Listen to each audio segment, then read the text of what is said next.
ഈശോ, മറിയം, ഔസേപ്പേ, ഈ ആത്മാവിന് കൂട്ടായിരിക്കണമേ. ഈശോ, ഈശോ, മറിയം, ഔസേപ്പേ, ഈ ആത്മാവിന് കൂട്ടായിരിക്കണമേ. ഈശോ, ഈശോ, മറിയം, ഔസേപ്പേ, ഈ ആത്മാവിന് കൂട്ടായിരിക്കണമേ. ഈശോ, മറിയം, ഔസേപ്പേ, ഈ ആത്മാവിന് കൂട്ടായിരിക്കണമേ. ഈശോ, മറിയം, ഔസേപ്പേ, ഈ ആത്മാവിന് കൂട്ടായിരിക്കണമേ. ഈശോ.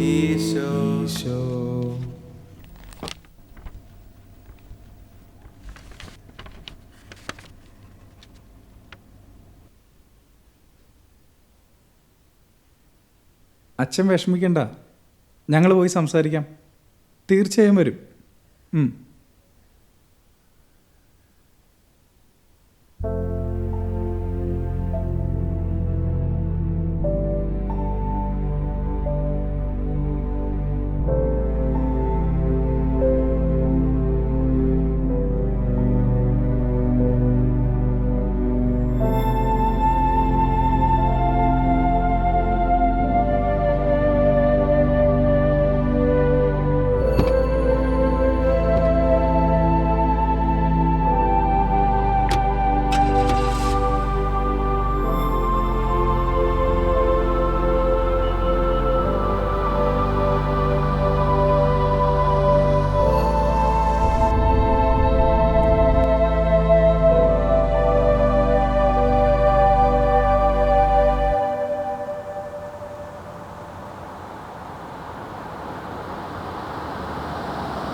അതെ, നമ്മുടെ ഈ റോസിയച്ചിയുടെ വീട് എവിടെയാ?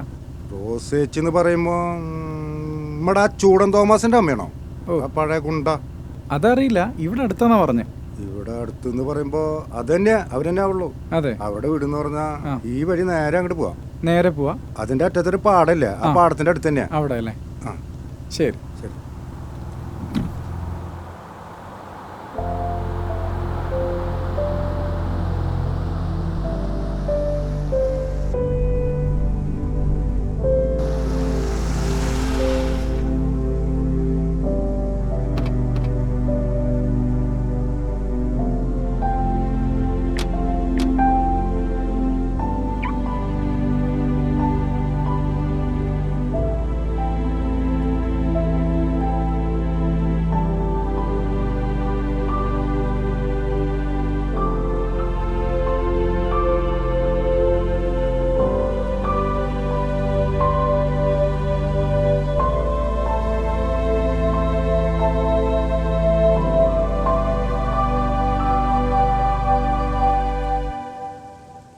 ഇവിടെ ആരും ഇല്ലേ? റോസിയച്ചിയുടെ വീടല്ലേ? റോസിയച്ചി ഇല്ലേ അവിടെ? ആരും കാണുന്നില്ലല്ലോ. റോസിയച്ചി, റോസിയച്ചി, ആരും ഇല്ല ഇവിടെ. റോസിയച്ചി, ആരും കാണുന്നില്ലല്ലോ. ആരും ഇല്ലാന്ന് തോന്നുന്നു. എന്നാ നമുക്ക് പോയിട്ട് പിന്നെ വരാനല്ലേ? അങ്ങനെ ചെയ്യാം. ആരാ? ഞാൻ അപ്പുറത്തായിരുന്നു. അച്ഛന്മാരെവിടെ വന്നതാ? റോസിയച്ചി അല്ലേ? ആ, ഞങ്ങൾ റോസിയച്ചെ കാണാൻ വന്നതാ. സെൻസ്റ്റൈൻ ഗോവിന്ദന്ന് വികാരിയച്ചി മുമ്പ് പറഞ്ഞിരുന്നില്ലേ? ആ. എപ്പോഴാ വരാൻ പറ്റുമെന്ന് പറഞ്ഞു കഴിഞ്ഞാൽ ഗോവിന്ദന്ന് വണ്ടി വിടാം. വേണ്ട അച്ചോ, നാളത്തെ കുർബാനയ്ക്ക് എനിക്ക് പോകണം. അത് കഴിഞ്ഞ് ആദ്യത്തെ വണ്ടിക്ക് ഞാൻ വന്നോളാം. ഇത്ര ദൂരം? അത് സാരില്ല അച്ചോ, ഞാൻ വന്നോളാം. വണ്ടിയൊന്നും വേണ്ട. ഈശോ മിശിഹായ്ക്ക് സ്തുതിയായിരിക്കട്ടെ. ഇപ്പോഴും എപ്പോഴും സ്തുതിയായിരിക്കട്ടെ.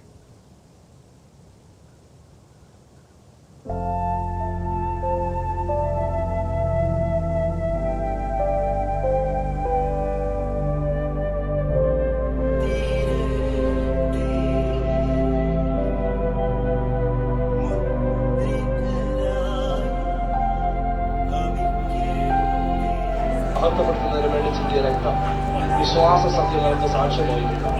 ഞങ്ങളെ ബലഹീനരായ ഞങ്ങളെ അങ്ങ് ബലിഷ്ഠരാക്കുകയും സുധീരം അങ്ങേക്ക് സാക്ഷ്യം വഹിക്കുവാൻ ഞങ്ങളെ പ്രാപ്തരാക്കുകയും ചെയ്തു. ആകയാൽ സ്വർഗീയ ശാക്തികന്മാരോട് ചേർന്ന് ഈ ഭൂമിയിൽ അങ്ങയെ ഞങ്ങൾ പ്രഘോഷിക്കുന്നു. മഹാപ്രതാപവാനായ അങ്ങയുടെ സ്തുതിഗീതം ഞങ്ങൾ അവിരാമം ആലപിക്കുന്നു.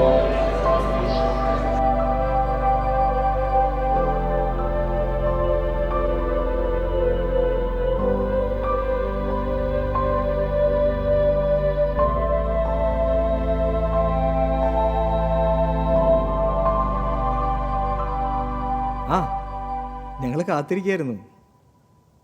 നടന്ന് ഒത്തിരി ക്ഷീണിച്ചൂലേ? അതൊന്നും സാരില്ല. അച്ഛൻ എന്തിനാ എന്നെ കാണണമെന്ന് പറഞ്ഞേ? ആളിവിടെ ഇല്ലേ? റോസേച്ചി വരൂ. അച്ഛൻ എവിടെയുണ്ട്? ഒരു ആക്സിഡൻറ്റ് പറ്റി നടു തളർന്ന് കിടപ്പാ.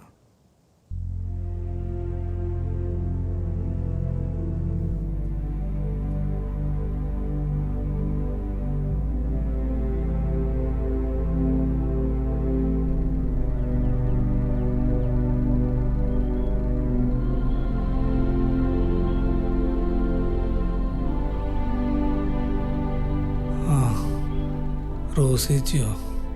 വാ വാ, അങ്ങോട്ടിരിക്കാം.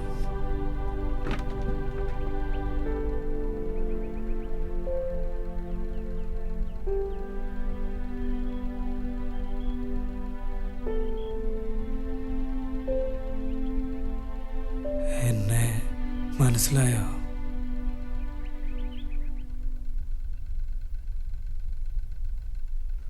തോമസിന് സുഖമല്ലേ?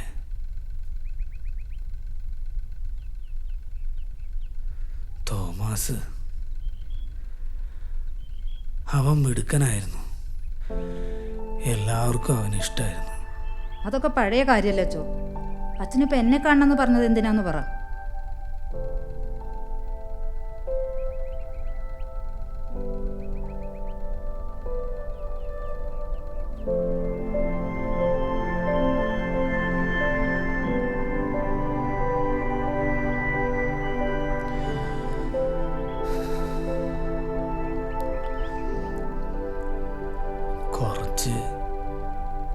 കുറച്ച് വർഷങ്ങൾക്ക് മുമ്പ് സെൻറ്റ് ക്ലാരനറ്റ് ഓർഫനേജിലെ ചെമ്മാച്ചനായിരുന്നു ഞാൻ. റോസേച്ചിക്ക് ഓർമ്മയുണ്ടോ? ഒരു ദിവസം ഡയറക്ടർ അച്ഛൻ വിളിപ്പിച്ചിട്ട് ഓർഫനേജിലേക്ക് വന്നത്.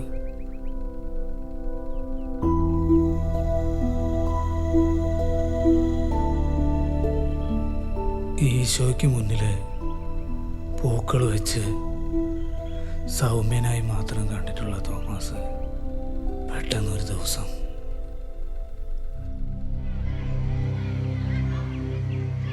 പന്ത് കളിച്ചുകൊണ്ടിരിക്കുന്ന കുട്ടികൾക്കിടയിലേക്ക് ഭ്രാന്തമായി കടന്നു വന്ന തോമസ് കൂട്ടുകാരുടെ പന്തടിച്ച് ദൂരെ കളഞ്ഞു. അത് ചോദിക്കാൻ ചെന്ന കൂട്ടുകാരുമായി അവൻ വഴക്കുണ്ടാക്കി. അവർക്കിടയിലേക്ക് എത്തി എന്നെയും അവൻ തല്ലി. ഒരു ഭ്രാന്തമായ അവസ്ഥയായിരുന്നു അവന്. ബഹളം കേട്ട് ഡയറക്ടർ അച്ഛൻ അവിടെ എത്തി. അവനെ പിടിച്ച് ഒരു തൂണിൽ കെട്ടിയിട്ടു ചൂരപ്രയോഗം നടത്തി.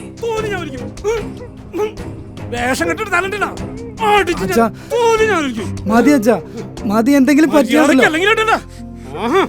അനാഥാലയാണ് നിന്നെ ഒന്ന് സഹിക്കണമെന്നില്ല എനിക്ക്. ഒക്കോടെ തള്ളാവുന്ന കേട്ടാ. വേണ്ട അച്ഛാ, ഞാൻ പറഞ്ഞ് ശരിയാക്കിക്കോളാം.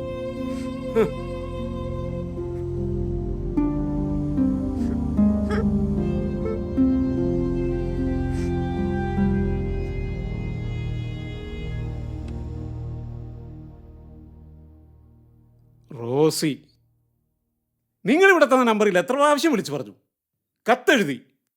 ഇതൊരു അനാഥമന്ദിരാണെന്ന് കരുതി തോന്നിസം കാണിക്കാം. നിങ്ങളുടെ കുട്ടിയുടെ കാര്യത്തിലെങ്കിലും ഇത്ര ശ്രദ്ധ വേണ്ടേ? എന്തൊക്കെ തോന്നിയസാ നിങ്ങളുടെ മകൻ കാണിക്കണമെന്നറിയോ? ഇവിടുത്തെ മറ്റുള്ള പിള്ളേരെ തല്ല, തെറി പറയാ. ദാ ഇപ്പൊ ചെമ്മാച്ചനും തല്ലി. ഇതിവിടെ പറ്റില്ല. പോലീസിൽ പിടിച്ചേൽപ്പിച്ച് ലോകപ്പിലിടാൻ കേസാ. പിന്നെ അത് ഈ സ്ഥാപനത്തിന് മോശപ്പേരാകുന്ന എഴുതിയിട്ടാ. ഇതിവിടെ പറ്റില്ല.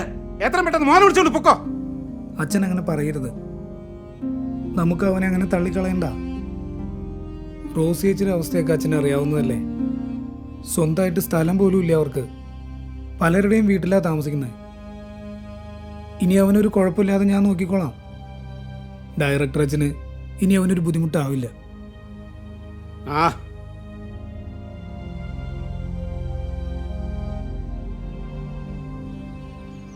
ചെമ്മാച്ച, എന്താ എന്താ എൻ്റെ മോന് പറ്റിയ? ഇവിടെ കൊണ്ടുവന്നാക്കുമ്പോൾ ഒരു കുഴപ്പമുണ്ടായിരുന്നില്ലല്ലോ. പിന്നെ ഇപ്പം എന്താ അവൻ ഇങ്ങനെ എൻ്റെ കൂടെ വരാൻ പോലും പറ്റാണ്ട്? എന്താ അച്ചോ, എന്താ എൻ്റെ മോന് പറ്റിയ?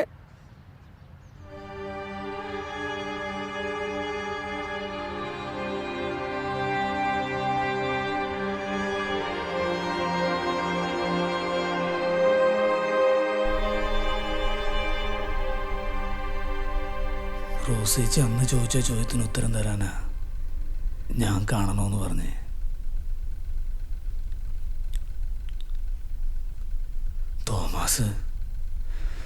തോമസ് അങ്ങനെ ആവാൻ കാരണം ഞാനാ കാരണക്കാരൻ. ഞാൻ അവനെ ഉപയോഗിച്ചു. അവൻ എന്താണെന്ന് പോലും അറിയാത്ത പ്രായത്തില് ഞാൻ എന്തു പറഞ്ഞാലും അവൻ അനുസരിക്കുമായിരുന്നു. ഒരിക്കൽ എങ്ങനെയോ അവനത് തിരിച്ചറിഞ്ഞപ്പോ അവനോട് തന്നെ വെറുപ്പായി. എല്ലാറ്റിനോടും ദേഷ്യം.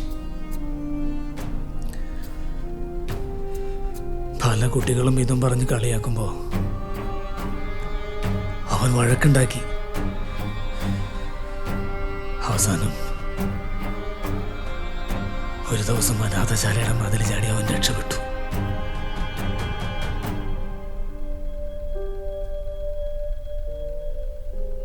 എന്നോട് ക്ഷമിക്കണം. ആ പ്രായത്തിലെ എൻ്റെ മനസ്സിൻ്റെ വൈകല്യാണ് സംഭവിച്ചു പോയി. എന്നോട് ക്ഷമിക്കണം. റോസിച്ചി, ഇതൊരു കുമ്പസാര രഹസ്യം പോലെ സൂക്ഷിക്കണം കേട്ടോ.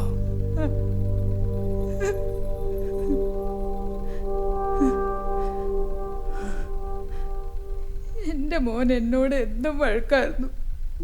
അവിടെ നിന്ന് നാട് വിട്ടുപോയി വീട്ടിലെത്തിയ കാലം മുതൽ എന്നെ കണ്ട അവൻ എന്തേലും പറഞ്ഞു വഴക്കിടും.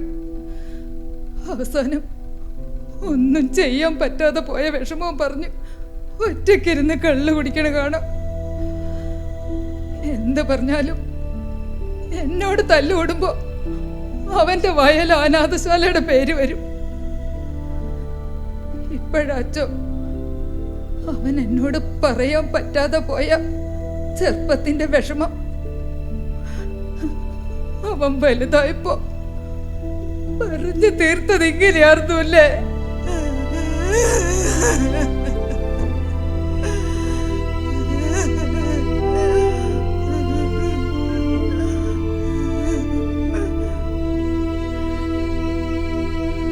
അച്ഛോ, അച്ഛൻ ഇപ്പേ കുമ്പസാരിച്ചത് എന്തിനാന്ന് ഈ തള്ളയ്ക്ക് മനസ്സിലായി. അച്ഛന്റെ സ്വന്തം കാര്യം, സ്വാർത്ഥത അല്ലേ? അച്ഛൻ ഈ കിടന്ന കിടപ്പിൽ നിന്ന് രക്ഷപ്പെട്ടു പോണം. അതിനു വേണ്ടി ഒടുക്കത്തെ ഓപ്പറേഷൻ.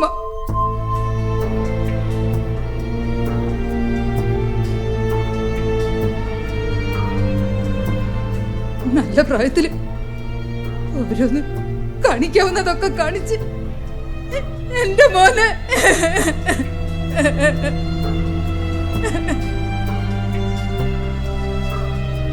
എന്തായാലും എനിക്ക് പോവാളത് പോയി. ഇനി ഈ തള്ള കാരണം അച്ഛന് സുഖമരണം കിട്ടാതിരിക്കണ്ട. 8-10 കൊല്ലായിട്ട് കിടക്കണ കിടപ്പല്ലേ. കർത്താവ് അച്ഛനോട് ക്ഷമിക്കും. എന്റെ മോനെ പ്രതി കർത്താവ് അച്ഛനെ ശിക്ഷിക്കില്ല.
വിശുദ്ധമായ ഈ അഭിഷേകത്തിലൂടെ കർത്താവ് തൻ്റെ കാരുണ്യത്തിലും സ്നേഹത്തിലും പരിശുദ്ധാത്മാവിൻ്റെ കൃപാവരത്താൽ നിന്നെ സഹായിക്കട്ടെ. അവിടുന്ന് നിന്നെ പാപത്തിൽ നിന്ന് മോചിപ്പിച്ച് രക്ഷിക്കുകയും എഴുന്നേൽപ്പിക്കുകയും ചെയ്യട്ടെ.